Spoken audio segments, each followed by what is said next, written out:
सर्वांना नमस्कार. मी विवेक जॉन्सन, जिल्हाधिकारी बीड.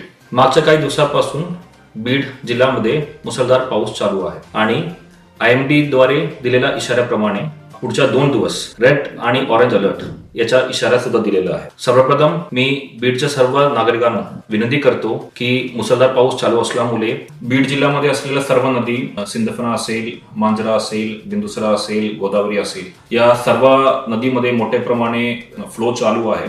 माजलगाव धरण यापासून आमचं विसर्जन चालू आहे. त्यामुळे या नदीकाठावर असलेला सर्व गावकरी लोक तुम्ही सतर्क राहणं खूप अत्यावश्यक आहे. तुम्ही अत्यावश्यक नसेल तर घराच्या बाहेर पडू नका.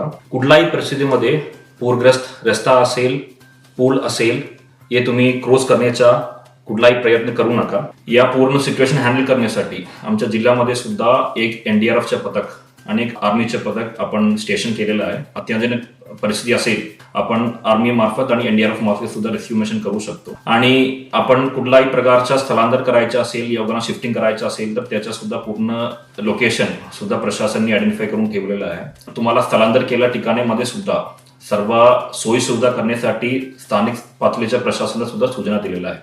त्यामुळे कुठल्याही परिस्थितीमध्ये तुमच्या गावावर धोका असेल तर तुम्ही प्रशासनासोबत सहकार्य करणं अपेक्षित आहे आणि सुरक्षित स्थळावर तुम्ही स्थलांतर होणं अपेक्षित आहे. तुम्हाला कुठल्याही प्रकारच्या अडचणी असेल, यामध्ये कुठल्याही प्रकारच्या आपत्तीच्या परिस्थिती असेल, तुम्ही या स्क्रीनवर दाखवलेला टोल फ्री नंबरमध्ये संपर्क करू शकतो. त्यासोबत तुम्ही संबंधित तहसीलदार असेल, तलाठी असेल, या सर्वांना 24 तास त्यांच्या मोबाईल चालू ठेवण्यासाठी आणि त्यासोबत कुठलाही परिस्थिती असेल तर आमच्या टोल फ्री नंबरवर संपर्क करण्यासाठी आम्ही पूर्ण सूचना दिलेल्या आहे. कुठल्याही प्रकारच्या तुम्हाला मदत असेल तर तुम्ही आमच्यापर्यंत पोहोचू शकतो. त्यासाठी पूर्ण वेळ प्रशासन तुमच्यासाठी उपलब्ध आहे. त्यासोबत मागच्या 10 दिवसमध्ये झालेल्या पाऊसच्या पंचनामाच्या प्रक्रिया सुद्धा आमच्या तलाठी स्तरावर आम्ही चालू केलेलं आहे. लोकल प्रशासन सुद्धा यामध्ये पूर्ण वेळ पंचनामा करण्यासाठी.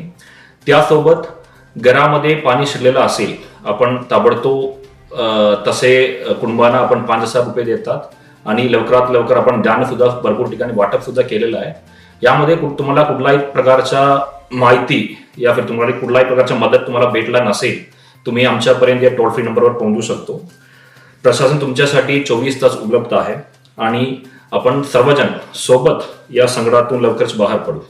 सर्वांना परत एकदा सहकार्य करण्यासाठी विनंती करतो आणि कुठलाही मदत पाहिजे असेल तर तुम्ही प्रशासनपर्यंत पोहोचू शकतो. धन्यवाद.